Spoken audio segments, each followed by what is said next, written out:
Memasuki bulan November 2021, terdapat beberapa peristiwa langit yang dapat diamati sebagai fenomena yang menarik. Beberapa fenomena astronomi akan muncul di langit Indonesia pada bulan ini.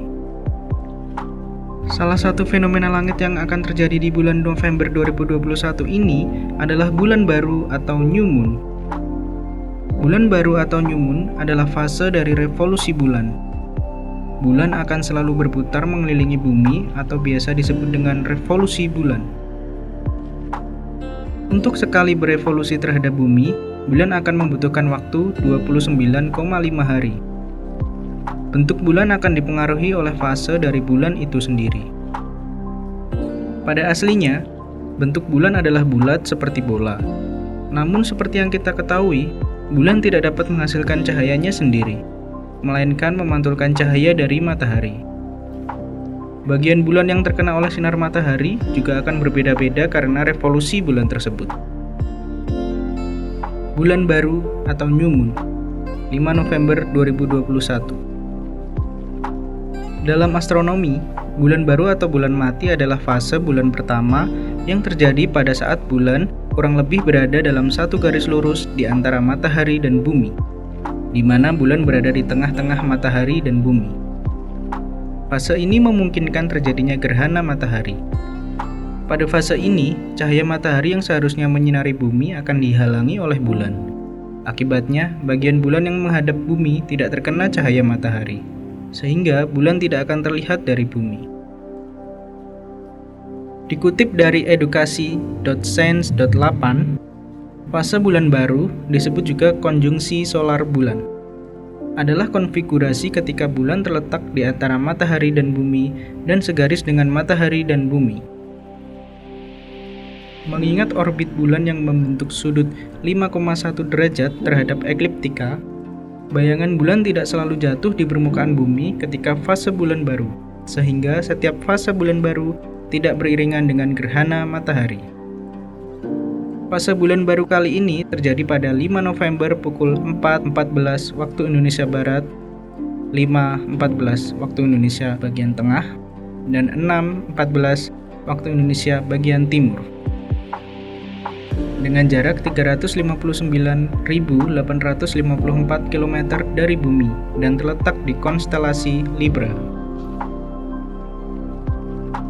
Kondisi langit pada 5 November tengah malam, yaitu Saturnus sudah terbenam, sedangkan Jupiter berada di ufuk rendah, dengan ketinggian kurang dari 15 derajat, arah barat, dan mulai terbenam 1 jam kemudian.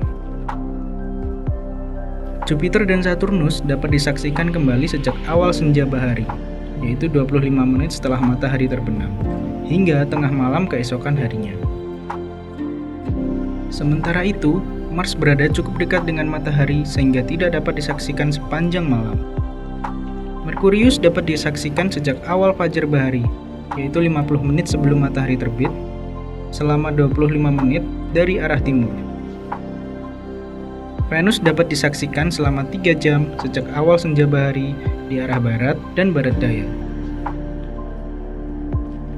Sementara itu, ketinggian bulan di Indonesia ketika terbenam matahari bervariasi antara plus 4,94 derajat di Jayapura hingga plus 6,28 derajat di Pelabuhan Ratu.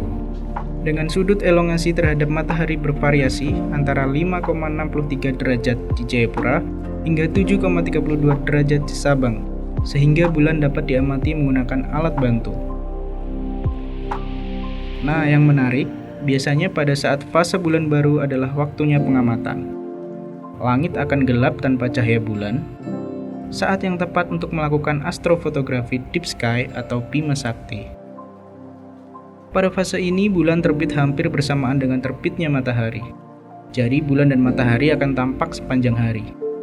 Pengamat bisa menikmati planet-planet tanpa gangguan cahaya bulan. Salah satu hal yang akan dipengaruhi oleh fase bulan adalah pasang surut air laut. Pada belahan bumi yang sedang mengalami bulan purnama, jarak air laut dengan pusat bulan akan lebih dekat dibandingkan jarak pusat bumi dengan pusat bulan. Hal yang sama akan terjadi pada belahan bumi yang mengalami bulan baru atau new moon. Jarak air laut dengan pusat bulan lebih jauh daripada jarak pusat bumi dengan pusat bulan. Hal ini akan mengakibatkan gaya gravitasi bulan lebih kuat daripada bumi untuk menarik air laut. Air laut menjadi sedikit lebih tinggi terhadap permukaan bumi. Inilah yang disebut air laut pasang. Air laut surut akan terjadi saat belahan bumi yang tidak mengalami bulan purnama maupun bulan baru. Karena adanya peningkatan ketinggian air laut pada bagian yang mengalami bulan purnama maupun bulan baru, maka belahan bumi lainnya akan mengalami permukaan laut yang surut. Ketika bulan separuh, air laut surut lebih banyak, karena bagian bumi tersebut berada tepat di tengah-tengah antara bagian yang mengalami bulan purnama dan bulan baru. Itulah tadi penjelasan mengenai fenomena bulan baru atau new moon. Bagaimana pendapatmu? Tulis di kolom komentar di bawah. Dan sekian video dari kami. Untuk mengetahui update video dari kami, silahkan klik tombol subscribe dan nyalakan lonceng notifikasinya. Atau jika kamu menyukai video ini, silahkan klik tombol like-nya. Terima kasih.